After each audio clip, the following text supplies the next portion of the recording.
I think we bring a lot of value to the funeral home from the perspective of the upfront work. I think from the upfront work, when you get to meet a family, you have all of the information up front. You can streamline, that hour and a half, 2 hour meeting that you have with the family down to 30 to 45 minutes. And you can get to the next family that you can help. We also have an AI chatbot that funeral homes can leverage as well. So it can help you on the front end to take intake calls as well, where we know like if you do not answer the call because your lines are kind of booked up supporting other families, families typically are just going to call the next funeral home in the area and we'll go there. And so I think a lot of the work with the funeral homes is you can really leverage EaseWell to help with efficiencies around seeing more families. Welcome to the Direct Cremation Podcast with your host, Tyler Yamasaki.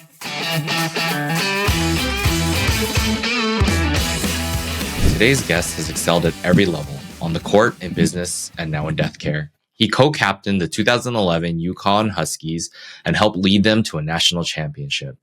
Then he went on to become president of Russell Westbrook Enterprises, leading investments across sports, media, and impact ventures. He also helped found Zero World Media, producing powerful documentaries like Tulsa Burning. More recently, he turned personal loss into purpose by co-founding EaseWell, a platform blending AI and human guidance to help families with curated quotes, paperwork automation, financing, and 24/7 support. Already, it has served thousands of families and partnered nationwide with LegalZoom.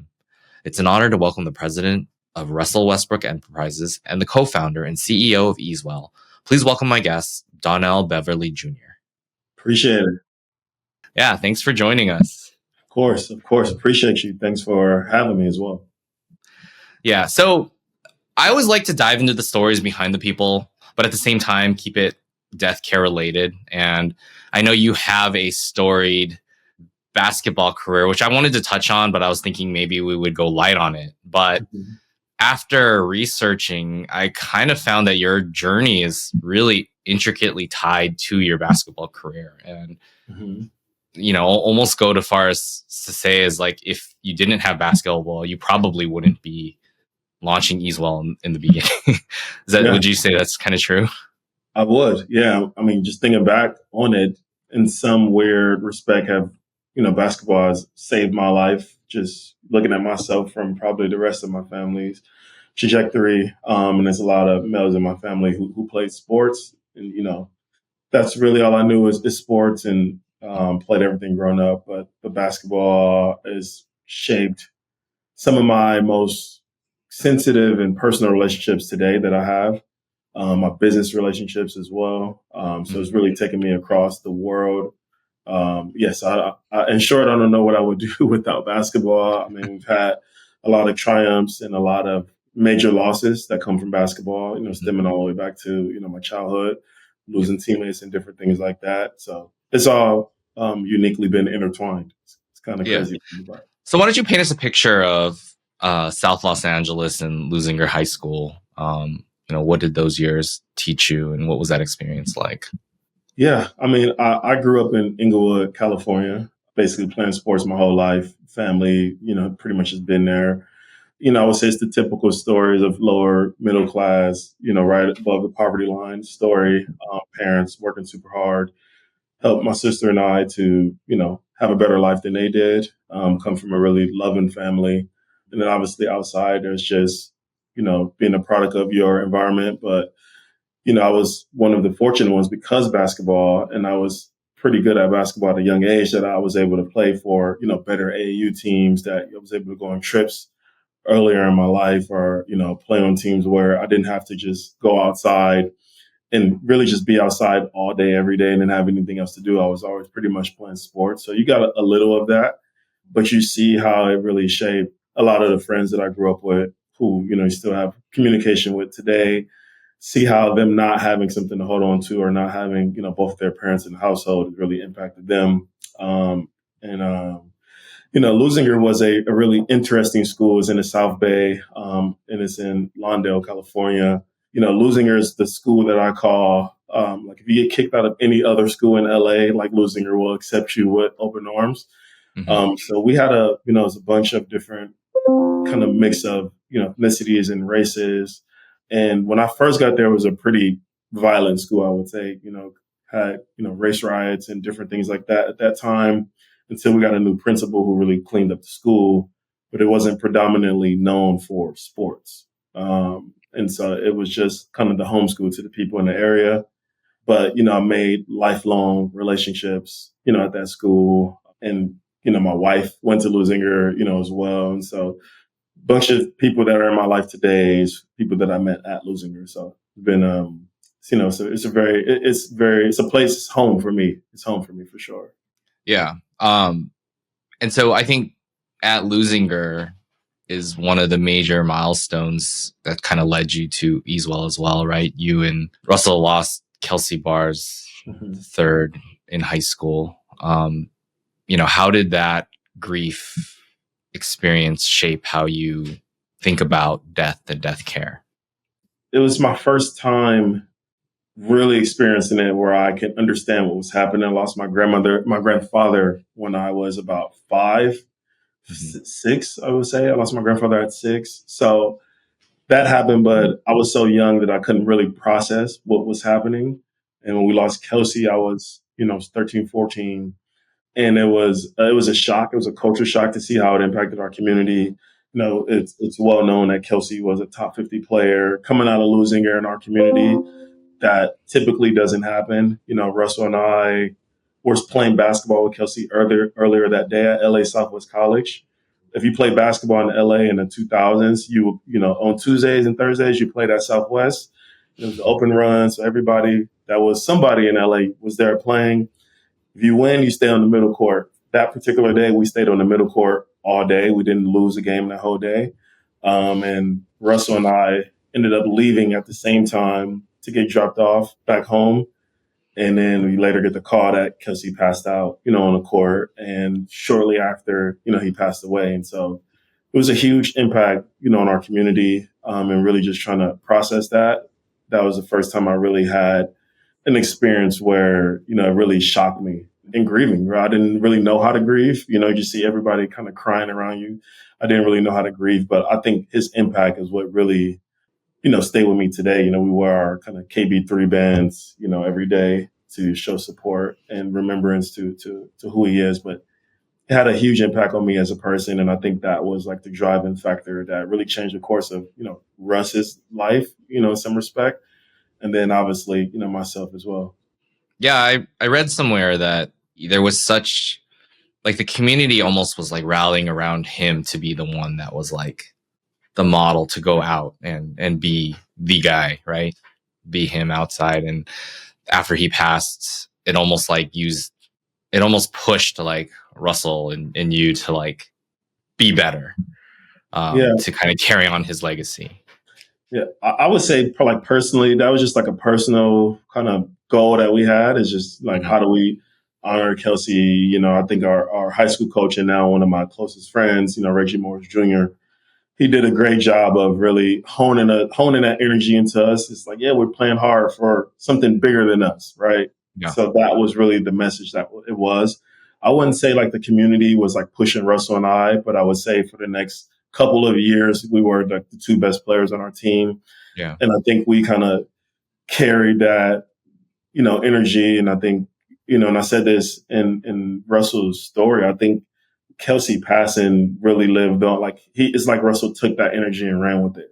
Yeah. Russell is always energetic and emotional. But Kelsey has, he was a bit more emotional, energetic than I would say Russell was. And it's like Russell kind of just took that energy and he ran with it. And, opportunity and working hard has obviously worked out for him in his career.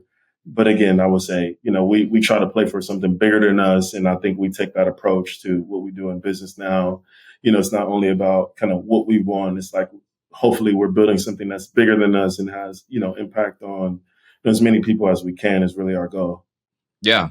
So then after high school, you decide to go to UConn, where you played, I think all four years. Yep. And you were co-captain. Mm-hmm. I will say though that you somehow always played on some stacked teams. Yeah. You had Russell in high school, and then you get to get to college and you're with like 3 future NBA players who had like pretty decent careers too. Must have been awesome for that experience. It's but a lot of great practices. I will say that across the way. First off, going from losing her to UConn was like a huge accomplishment, right, for our community and our family. So, I hold that as a huge accomplishment. And, Reggie did a great job with me in high school to, have, offers from pretty much everybody at that time. Go to UConn, it's a culture shock. I had never been in snow before, never like experienced that, so I went on a visit in the spring to UConn. So went to spring football game. It was beautiful in Connecticut at that time. Yeah. So, it was like kind of like false sense of reality of like what is actually going to be happening during the winter. They're driving me through, Connecticut is like the richest state, but it has some of the poorest cities within there as well. So, you're going through all of the beautiful parts of Connecticut, you get on campus, everybody's cheering your name. And then most importantly, UConn is known for producing, NBA talent, so you get there playing pickup with Ray Allen and Kevin Ollie, all these guys who are greats at UConn. You're playing well, and you start to envision yourself as being one of those greats as well. Obviously, I went to UConn. My career, from a basketball standpoint, didn't turn out the way I'd hoped, but I did play with 8 first-round draft picks as well during my 4 years there. So, I did. We had some great competition in practice, and I wouldn't change that experience, for nothing. And then obviously winning the championship in 2012 was a great experience. Went to the Final Four in 2010, my sophomore year as well. Just great experiences that I would say 99% of the people that I grew up with probably don't get to experience anything like that. Yeah, I think most people in the world don't get to experience that, but that's amazing. One of the things that I thought was interesting, and I think what can make a really successful CEO is that, like you said, your basketball career might not have been, as illustrious as like some of the others, but you were still captain and you were still like kind of leading them, and you guys had really great success. And, I kind of find myself in the same boat where it's like, I'm not the best at this or that, but you surround yourself with people who are absolutely really amazing. And, I don't know do you think that kind of shaped how you were kind of able to grow? And, because you started at Russell Westbrook Enterprises, but you weren't president at the time, but now you've become that and you're CEO of a new company. And, how would you say that leading teams like that kind of translated to the success you have today? I think it plays a big part, really. And first off, I think my parents gave me a lot of confidence growing up that I was able to translate into basketball. And I think just that confidence, you kind of get respect in the locker room, right? And, you help people to have that confidence in themselves, believe in the bigger picture than only, once you're in college, everybody's just trying to play to get to the pros. So it's everybody may not buy into the system of like what Coach Calhoun wants.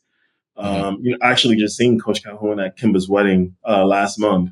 And he put me aside and he was like, thank you for what you did for the 2011 team. Like, we don't win that championship without your leadership. So, things like that mean a lot.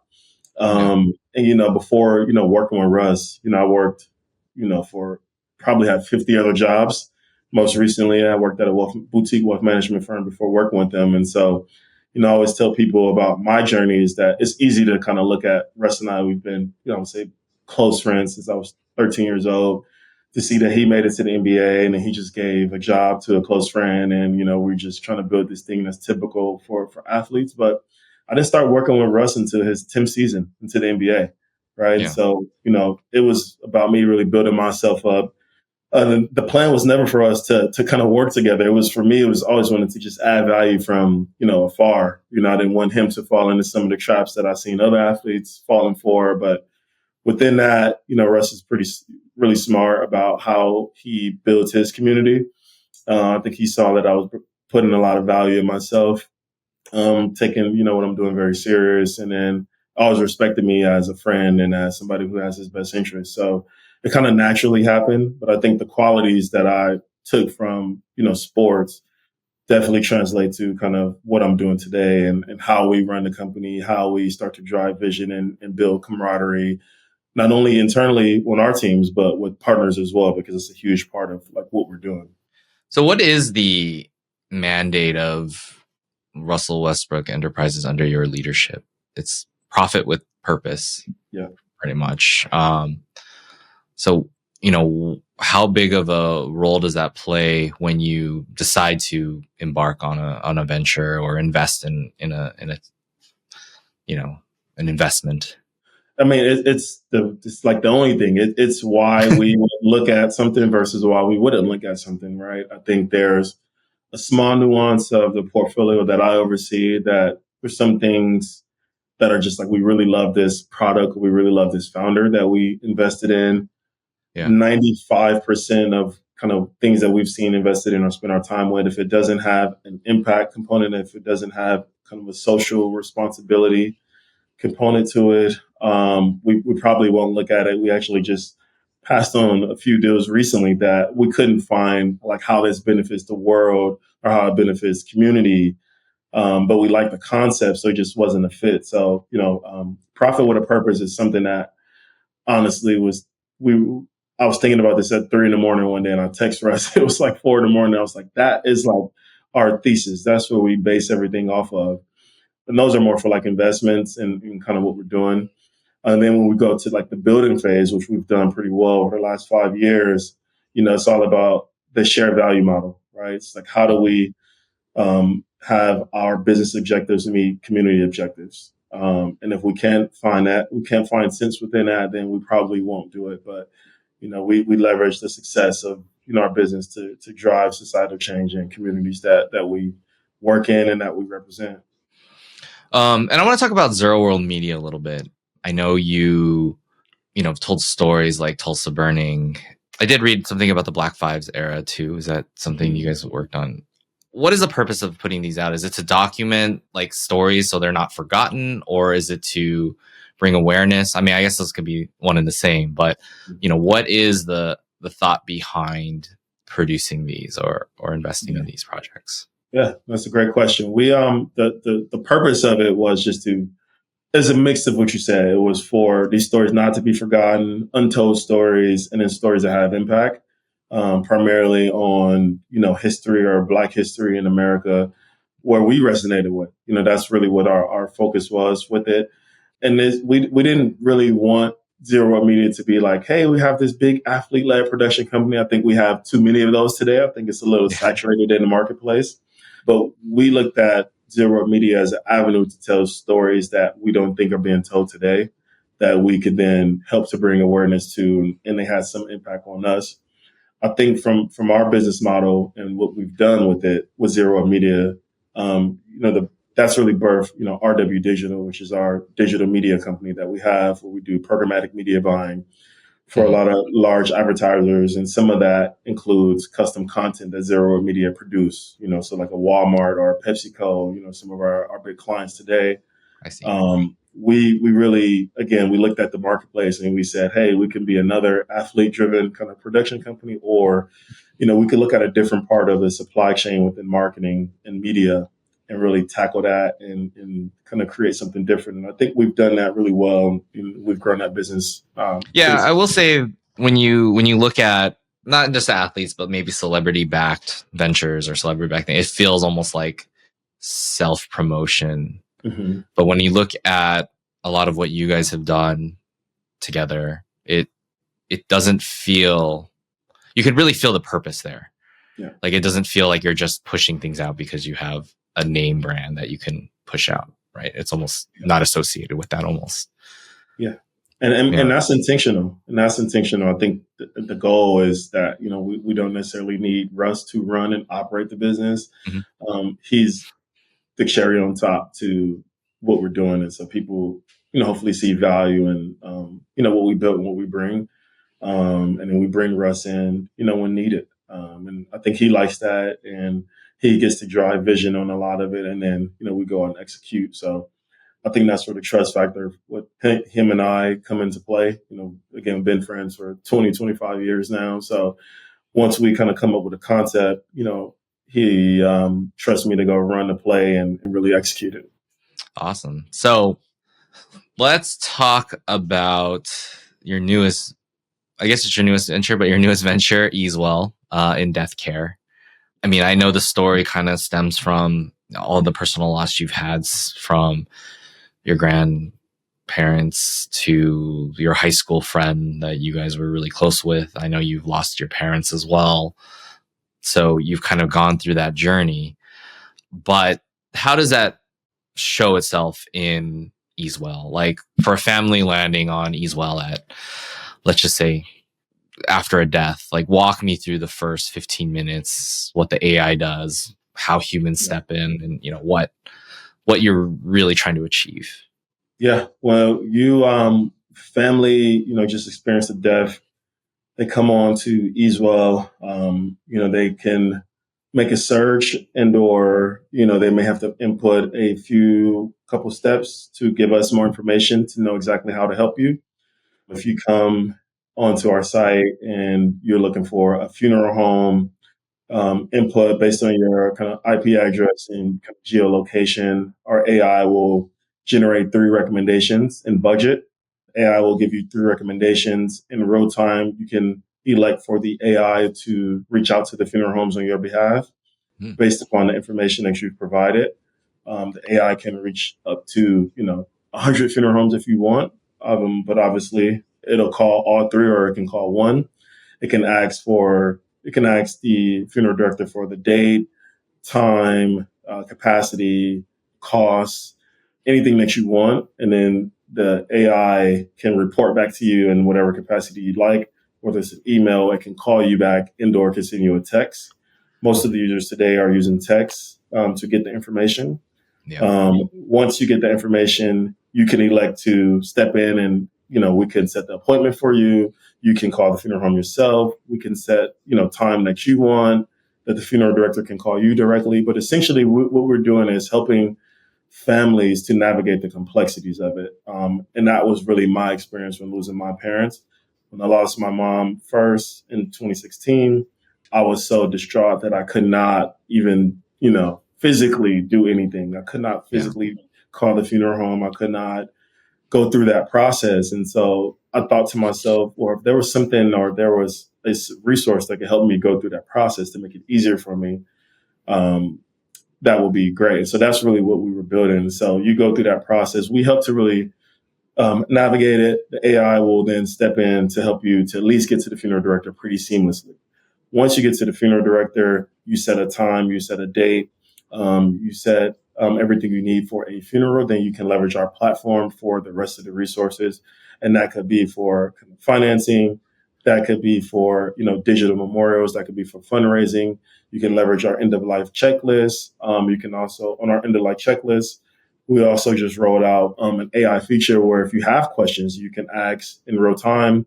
And our AI engine will then direct you to a funnel that can help you sort through any need that you need from an end-of-life standpoint. So it's a pretty robust platform. And I think one of the coolest features when I look at the platform is really our checklist. Because you look at some of the things where AI can do a lot of the work for you instead of you having to do it. So I know it's mentioned that you've partnered with LegalZoom. Mm-hmm. What does that unlock for your families and for their, in their planning journey? Yeah. And this is for, what we've seen is for families who just experienced a death or someone who, pre-death, someone coming in, if, obviously if they need estate planning, if you need a will and trust, power of attorney, things of that nature. Obviously, we know the flywheel effect happens where we don't necessarily start to think about estate planning until someone passes away. Our partnership with LegalZoom will kind of really seamlessly integrate that within the end-of-life checklist. So if there is a need, if you want to start your estate planning journey from EaseWell platform, you can. But LegalZoom is there to really help you. And I think a lot of what people are using today is really from the power of attorney standpoint. Coming onto the site, you need some estate planning assistance. LegalZoom will enable you to do that at a low cost, as well as provide you with legal services if need be. So, and everything is really integrated into the process, which is the neat part about it. So it's not really like a separate journey. It's you kind of input information and they seamlessly walk you through setting those different resources up for you. Okay, cool. I want to talk about the business side a little bit. I know that's a challenge that, we faced a long time ago when we kind of attempted a not as robust and not with AI, but just a very simple, like marketplace, I guess you would call it. What value do you, because like ultimately you need, vendors or funeral homes on probably one side of it. What value do you bring to the funeral home that would want to, work with you? Yeah, absolutely. I think we bring a lot of value to the funeral home from the perspective of the upfront work. I think from the upfront work, when you get to meet a family, you have all of the information up front. You can streamline, that hour and a half, 2 hour meeting that you have with the family down to 30 to 45 minutes, and you can get to the next family that you can help. We also have an AI chatbot that funeral homes can leverage as well, so it can help you on the front end to take intake calls as well, where we know like if you do not answer the call because your lines are kind of booked up supporting other families, families typically are just going to call the next funeral home in the area and we'll go there. And so I think a lot of the work with the funeral homes is you can really leverage EaseWell to help with efficiencies around seeing more families, number one. And then on the back end, EaseWell in partnership with you, our wraparound services from, helping families to raise money, helping families to finance funerals from, again, I think another piece of the platform that we're seeing a lot, and which I think funeral homes are really loving is allowing people pre-death to, set up prepaid services. And so I think that's a big piece of it as well, because most funeral homes, not all, but most do not allow people to kind of prepay for those services. And so we help with that as well. And so again, any way in which a funeral home can get a family there and want to give them kind of support, if there's any kind of missing piece to that puzzle that a family may have that a funeral home probably can't work with them, we can probably add that piece to support them. Yeah, we always know financing is such a huge thing, especially with these emergency expenses a lot of times for funerals. So that's a big one. Huge. Are you launching city by city, or is this something that you've already rolled out and gotten data from across the United States already? Yeah, we've rolled it out across the United States and gotten a lot of data from. I mean, some markets are bigger than others. We have a few enterprise partnerships that we're working with and rolling out some more as we speak. But we wanted to kind of go big, get some data, pour in more to the areas and markets that we've seen a lot of traction in. For us, it's more about continuing to prove that proof of concept with the wraparound services. Because I think as it stands today, funerals are probably okay with how they kind of run their business. But if you ask them, they run a business. And so it's just thinking about how do you become an additive component that doesn't have them to really change their whole business model to have you partner in that gray area for them. And it's really about providing efficiencies for us at the end of the day. But we've rolled it out nationally. Nice. So I know price is a major problem. Not a problem. I wouldn't say an issue. Price is something that is obviously very important in working with a funeral home. I don't have a solution to this, and I don't also necessarily have a strong opinion, because I know that price, there's a lot of context behind displaying price of a funeral service, right? Some liken it to you could have a hotel that's a 3-star and you could have a 5-star hotel, and there are different prices, and it's all just a bed in a room. Funerals obviously are much different, but they could range in price from $2,000 to $30,000, right? For what on paper could look like the same thing, but obviously can't different. So, what have you found to help I guess, eliminate, or how do you normalize for price and quality, and maybe avoiding a race to the bottom when people come to, find different funeral homes on your website? Mhm.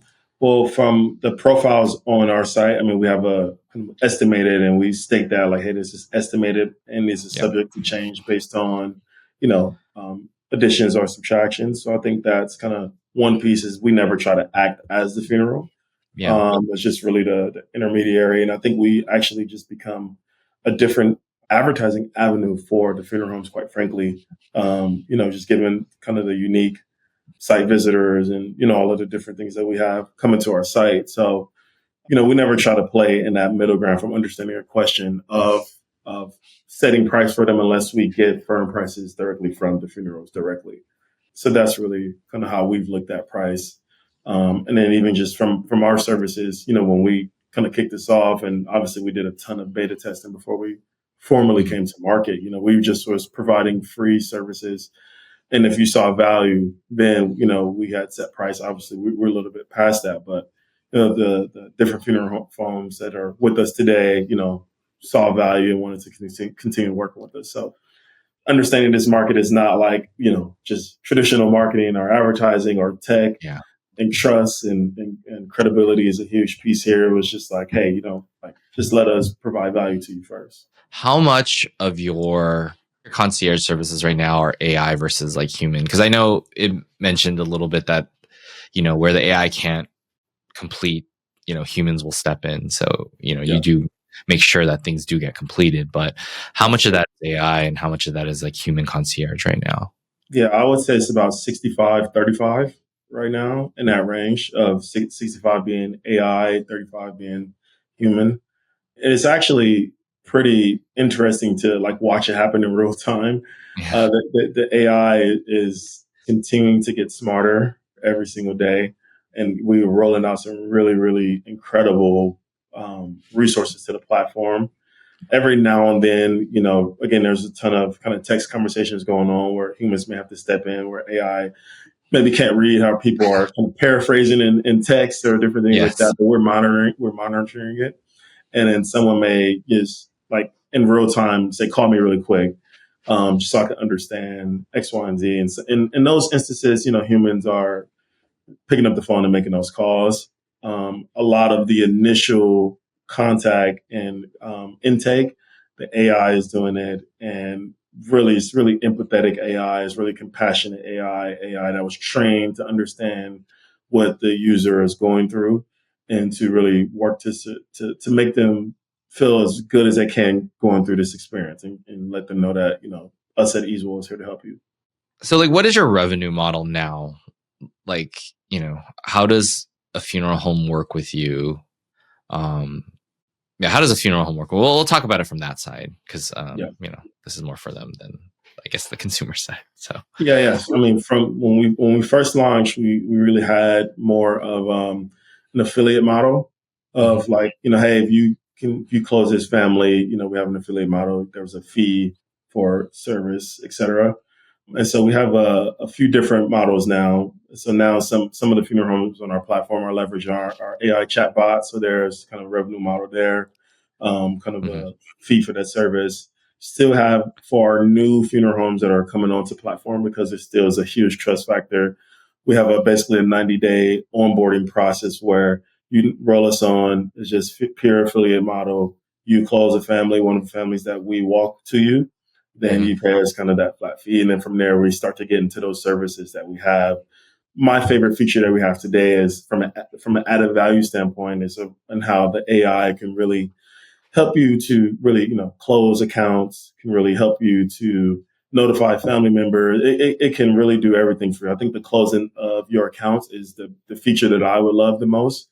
Just being that I probably would have used it. I didn't know everything that my dad had, right? I didn't know everything that he had, but, through quick search and his name and his social and the death certificate, we can notify the credit bureaus. We can, put his name on the do not call list, things of that nature. So, just give an example from my situation, my dad's Social Security, and credit and his entities that he had. My dad had a trucking business, it was still operating.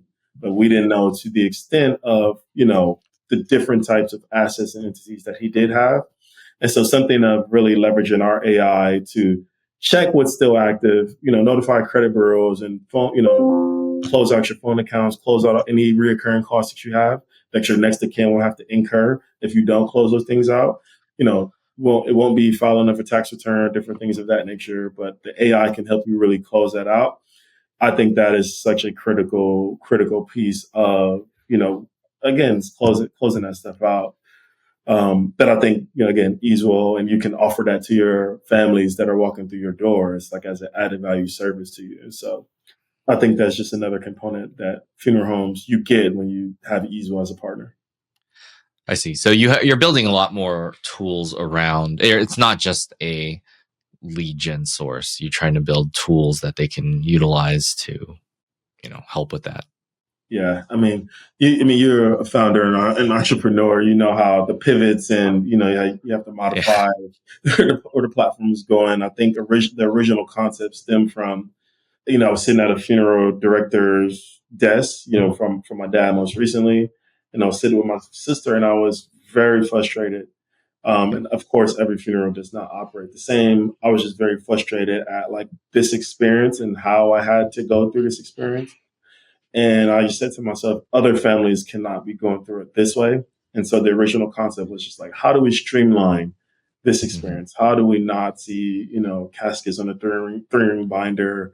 Or how do we, how do we e-sign? How do we just make it more modernized? And then how do we add to that? And so that was the core. And then we started to build all of the resources around that is really what we built. And then the second, V2 of the platform will be a lot more added value services to, insurance companies, to adjacent businesses, to the funeral homes. And I think the core features that we build, really the AI, just because it's so incredible, will help to enhance that. And so I think funeral homes will be able to offer their families that they serve a lot more value when they're walking through the door at not, excruciating costs or not to rejig your whole business model. It's just an EaseWell kind of integration into it. Cool. So I want to talk about the quote generation part of it. I know that you have prices, but those are probably GPL, like taken from the GPL and kind of estimated. But when when it says like to get a quote, are you in the middle of that? Or is that at the point in which you hand it off to the funeral home to like make those discussions? It's all based on the user. The user gets to really like what they want. When someone asks for a quote beyond what's shown, obviously that's estimation. Our AI can then call the funeral home and get a real quote based on, hey, we just need a cremation service. We have about 100, people that we want to come. We're looking at a date between this. Do you have availability? Yeah. We get all that information, and in real time, the funeral home give us the quote. We take that quote back to the family, and then we marry the family to the funeral homes pretty quickly. I see. And so the funeral home, the funeral director, once EaseWell hands it off to you, you have all the information that, for me, when I met with the funeral director, that I had to write down, all of this stuff for the death certificate, everything you get up front. And so it really just helps the funeral director from a time perspective as well, once you meet with that family. Nice. Okay. And then in terms of, let's say, your financing options. So let's say a family does not have the funds right now, or, is looking for financing options. What are the different financing options that you do offer to families? Yeah, it's two different options, right? So one is more of the traditional model of, you can apply for, short-term loans. So we have a, ton of partners that are working with us to support families. And even from that perspective, just to spend a little bit of time there, everyone told me like, hey, funeral lending is like the hardest, thing for the financial institutions to get behind. But when people really understood who they are helping and start to build alternative ways to support, it really opens up the floodgate. And that was really what we pushed for some of the partners that, Russell and I had relationships with, companies that we also invested in as well, that we really pushed them to say, hey, let's not just close the door because let's give them options on how they can get the financing. So The process is pretty typical in terms of you go through that funnel, you have to input some upfront information, and then we have partners who will then assess, and if there's additional questions, we'll reach out. But the way in which the assessment is currently happening, if someone gets denied because it's one person who may not have the best credit score to unlock that, we then also give them additional ways to, hey, maybe if you want to bring a sibling in, if you want to, but some financial institutions, that's a huge no for. We really push for that for people who are coming through our platform. And so we have a few big announcements that are coming in the next month or so around huge partners that are really coming onto the platform that I think funeral homes will really love as well. But most importantly, families can really have a home going for their loved one and not just pigeonholed by not having, just the finances today.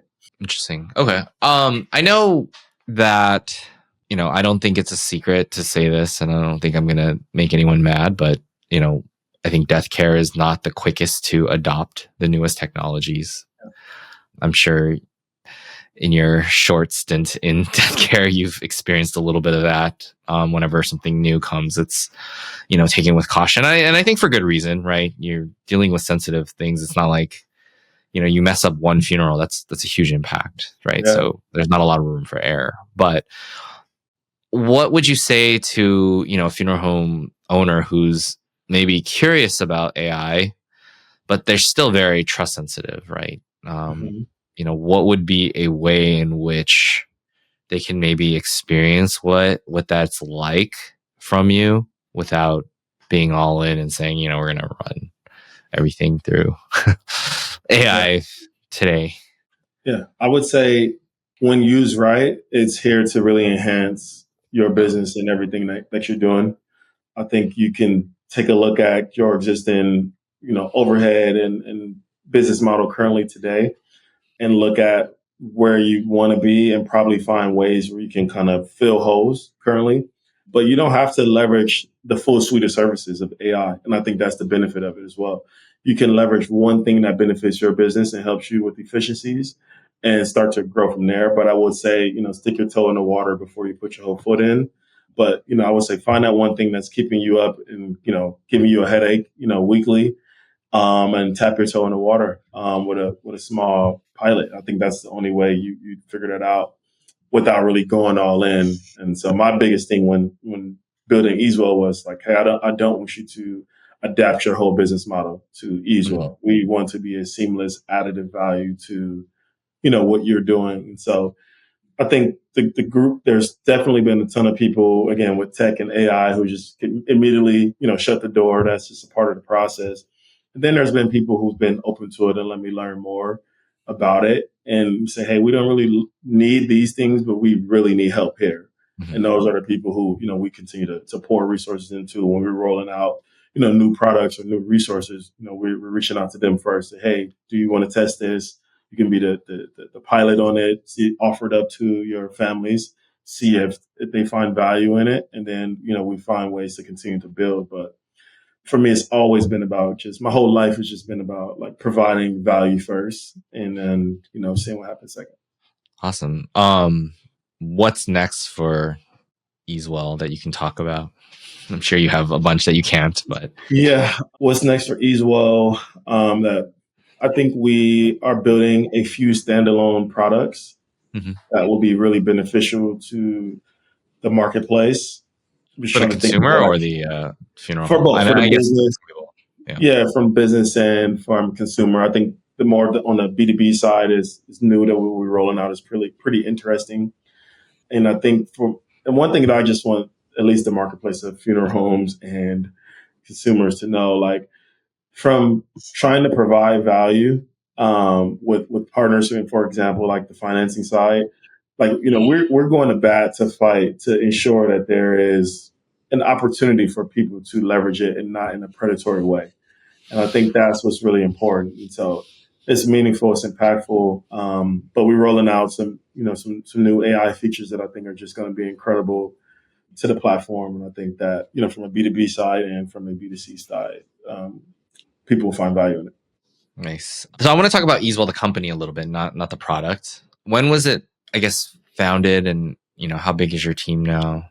Yeah, we have 11 people on the team. It was founded in December of 2024. We really started to go in build mode. We start to build out everything. We've obviously modified the platform a number of times. We started beta testing January. So we had almost a year's worth of beta and working with families. So we've really got some good detail to really help us to navigate. We thought we were going one way, and then the beta testing told us that consumers wanted this more, and so we started to modify the platform a bit, as you know, and we formally launched in May. But we had done a ton of successful, what I like to call is like conversions over to funeral homes successfully, and then working with insurance companies is probably the second biggest vertical that we work in, obviously from a lead gen standpoint, but then from an additional value standpoint, working with them. So we're doing some huge stuff we have coming out within that vertical, within EaseWell as well. And we don't have all the answers, but we're continuing to build, but with the hopes of really just trying to help people as much as possible. Yeah. And then do you want to talk about, you guys were started with you, Russell, and Kemba, correct? Correct. Is that you guys are like the founders? And then I did see something, I think it was on LinkedIn, but you interviewed she's from like Amazon, but she's like your CTO. Mm-hmm. That's correct. Yeah, Vivian. She's incredible. Vivian, her background is illustrious. She's incredible. She was on the Amazon Alexa team. She led BMW voice control. She has been a part of, the advancement in agentic AI, over the last decade before it was really a buzzword. So she's really shaped how the AI has really got the empathetic and compassionate edge, and really to really scale that piece of it. And then, with the recent advancements with the AI chatbot and how we're really leveraging it to, again, like the closing of accounts, to see it happen in real time is unbelievable. But Vivian has been on some really, really incredible teams, and she's a forward thinker in that space. And so, she's just a complete rock star. So I'm lucky to have her on the team for sure. Awesome. So I like to ask this to every guest, only because I think everyone's journeys to getting here are different. And so it changes how you view the outlook. But what do you think death care looks like in 10 years? I think there's going to be a huge adoption to tech. I think the technology roadblock will be broken through in 10 years in a way that scales. I think we'll see a lot of additional tech companies coming into the market. I think funeral homes quite frankly, I think private equity will continue to try to get into this marketplace. I think funeral homes will ultimately operate in their capacity today, but I think with a lot more tech advancements to provide better services for families. Is my prediction, if I had to make one. Got it. So where can people find you, reach you? I know EaseWell, EAZEWELL.com. But what are some of the other things you got going on? Yeah. We have a lot of different businesses under the Russell Westbrook Enterprises portfolio. This is probably my focus here, with EaseWell, and then, helping Russell to drive value there. I just think, just EaseWell and Westbrook Enterprises is really where you can find across social media. My social media is, D Beverly Jr. _, on IG. I'm only on IG and LinkedIn. But yeah, those are platforms. I would just say stay tuned. I think we are continuing to try to develop new products and services and resources to ultimately help people at the end of the day. That's my lone goal, and I made that promise to my parents, when I lost them a few years ago, that I want to do something that could hopefully bring up some positive change to the world. Awesome. Well, I appreciate you joining me. Best of luck. I remember the times of early building and death care, and it was fun and challenging, and you learn quite a bit. So Yeah. I think you're definitely in for a journey, but good luck with that. And I appreciate you talking with me. And thank you. Thanks for having me. And congrats on everything, like I said, that you've built and continue to build. And yes, it's inspiring to see, more companies in this space, that are really trying to help people. First and foremost, it's what matters.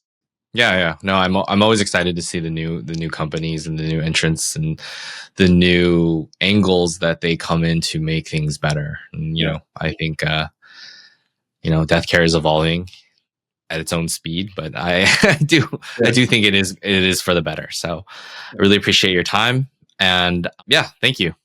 Awesome. Thanks so much, Tyler. Yeah. So for the Direct Cremation Podcast, I'm Tyler Yamasaki. Thank you for joining us, and we'll see you next time.